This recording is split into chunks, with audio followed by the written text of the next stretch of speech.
અમદાવાદથી મહત્વના સમાચાર મળી રહ્યા છે। અમદાવાદમાં કોર્પોરેશનમાં એસ્ટેટ વિભાગના કર્મચારીઓને નોટિસ આપવામાં આવી છે। કોર્પોરેશનના કુલ મળીને 3 એસ્ટેટ ઓફિસરને નોટિસ અપાઈ છે। તો અમદાવાદથી મહત્વના સમાચાર છે। કામગીરીમાં બેદરકારી બદલ સોકોસ નોટિસ ફટકારવામાં આવી છે। 3 એસ્ટેટ ઓફિસરોને નોટિસ ફટકારાઈ છે। જીવરાજ પાર્ક પાસે લાગેલી આગ બાદ કાર્યવાહી કરવામાં આવી છે। કામગીરીમાં બેદરકારી બદલ સોકોસ નોટિસ ફટકારાઈ છે। અમદાવાદથી આ મહત્વના સમાચાર સામે આવ્યા છે। આજ મુદ્દે આપણી સાથે સંવાદદાતા મેહુલ દુધરેજિયા ન્યૂઝરૂમથી લાઈવ જોડાઈ ગયા છે। જી મેહુલ, સમાચાર મળી રહ્યા છે અમદાવાદથી કોર્પોરેશનના 3 એસ્ટેટ ઓફિસરોને નોટિસ ફટકારાઈ છે, જે ગઈકાલે જ ઘટના પ્રકાશમાં આવી। જીવરાજ પાર્કમાં આગની તેને લઈને કાર્યવાહી કરાઈ છે। શું છે વધુ વિગત?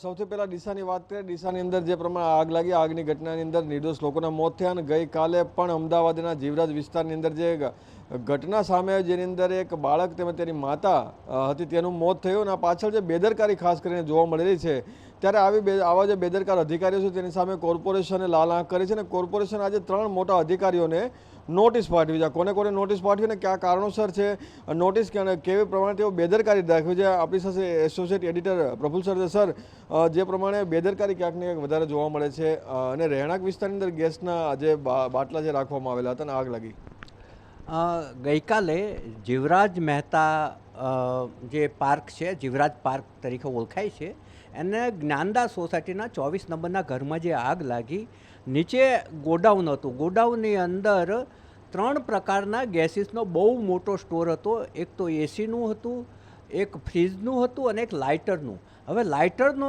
પૂરવા માટેનો એલપીજી ગેસ હોય છે ને, એ અત્યંત જ્વલનશીલ છે।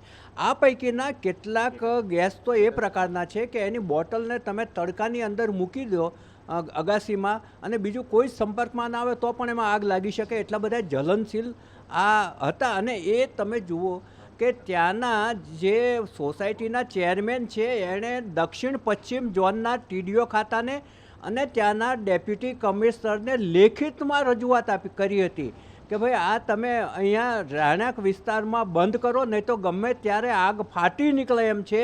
અને એમની આગાહી કમનસીબે સાચી પડી છે અને એક સગર્ભા મહિલા અને એમના એક પુત્રનું આમાં કરુણ અવસાન પણ થયું છે।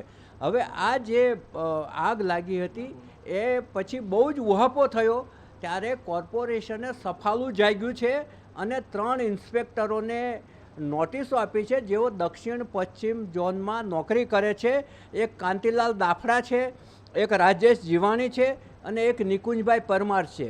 આ 3ને નોટિસો આપવામાં આવી છે। ખરેખર તો ત્યાંના ડેપ્યુટી એસ્ટેટ ઓફિસર અને ટીડીઓ ખાતાનો જે અધિકારી હોય એનો પણ ખુલાસો માગવો જોઈએ કે તમારા હાથ નીચેના ઇન્સ્પેક્ટરો પૂરતા પ્રમાણમાં કામગીરી કેમ નથી કરતા। કારણ કે જે અરજી અપાઈ હતી એ તો ડેપ્યુટી કમિશનર, ડેપ્યુટી એસ્ટેટ ઓફિસરને અપાઈ હતી, એમના પણ જવાબ માગવા જોઈએ કે તમે આના પર કાર્યવાહી કરી હતી કે નહીં। અને અત્યારે જે એમને ઇસ્યુ થઈ છે એ મેહુલ માત્ર 100 કોડ નોટિસ ઇસ્યુ થઈ છે। ઘણી વખત 100 કોડ નોટિસમાં એ લોકોના જવાબો લઈ અને જવાબોમાં વ્યાજબીપણું છે એમ કહીને એને ફાઇલ પણ કરી દેવામાં આવતી હોય છે। આપણે સંતોષ ક્યારે લઈ શકીએ કે જ્યારે એમના પર કોઈ પગલાં લેવાય। 100 કોડ નોટિસ તો અડધો કલાક મોડા આવનારને અપાતી હોય છે કે તમે અડધો કલાક મોડા કેમ આવ્યા, તમે એનું કારણ બતાવો, એટલે 100 કોડ નોટિસ। એટલે 100 કોડ નોટિસનું બહુ જ મોટું વજૂદ નથી। જ્યારે એના પર પગલાં લેવાય ત્યારે જ આપણને ખ્યાલ આવશે કે ખરેખર કોર્પોરેશન જાગૃત થયું છે। બીજી વાત એ છે મેહુલ કે રહેણાંકની અંદર માત્ર ડૉક્ટર અને વકીલ એ બેયને એક રૂમની અંદર ઓફિસ ચલાવવા મને એક છૂટ આપવામાં આવી છે અને એને એટલા વિસ્તાર પૂરતો કોમર્શિયલ ટેક્સ આવતો હોય છે। એ સિવાય કોઈ જ ધંધાને રેસિડેન્ટની અંદર ચલાવવાની છૂટ નથી। આમ છતાં સંખ્યાબંધ ધંધાઓ રેસિડેન્ટમાં ચાલે છે। ટીડીઓ એસ્ટેટ ખાતું જાણતું હોય છે, હપ્તા આધારિત મૌન પાલતું હોય છે અને આવાના કારણે આવા અકસ્માતો થતા હોય છે। એટલે કે જેમને જવાબદારી હતી તેમણે પોતાના જે નાના અધિકારીઓ છે, કર્મચારીઓ છે, તેને નોટિસ પાઠવી દીધી, પરંતુ જેની અધિકારી તરીકે જેને જવાબ માટે જે રજૂઆત કરવામાં આવી હતી, પરંતુ તેણે જે ફક્ત ને ફક્ત 100 કોડ નોટિસ પાઠવી દીધી છે, પરંતુ પોતાની જવાબદારી માથે લીધા વગર આવા જે અધિકારીઓ છે તેના લીધે આવા જે નિર્દોષ લોકો જેનો ભોગ લેવાતો છે, 3 જેટલા મકાનો બળીને રાખ થઈ ચૂક્યા છે અને 7 થી 8 જેટલી વાહનોને પણ નુકસાન થયું છે. ત્યારે આવા જે અધિકારીઓ છે, બેજવાબદાર અધિકારીઓ, તેની સામે કડક કાર્યવાહી ક્યારે થશે તે એક મોટો સવાલ છે. જી મેહુલ, સમગ્ર માહિતી બદલ આપનો આભાર. તો અમદાવાદની આગ મામલે કાર્યવાહી શરૂ થઈ ચૂકી છે. સોસાયટીની રજૂઆત બાદ પણ કાર્યવાહી ન કરનારા એએમસીના 3 અધિકારીઓને સોકોઝ નોટિસ ફટકારવામાં આવી છે. ઉલ્લેખનીય છે, ઘટનામાં માતા અને પુત્રના મોત થયા હતા. અગ્નિકાંડમાં 2 વ્યક્તિઓના મૃત્યુ થયા. તેમ છતાં પણ એસ્ટેટ વિભાગના અધિકારીઓને માત્ર સોકોઝ નોટિસ પાઠવીને ખુલાસો માંગીને સંતોષ માનવામાં આવ્યો છે.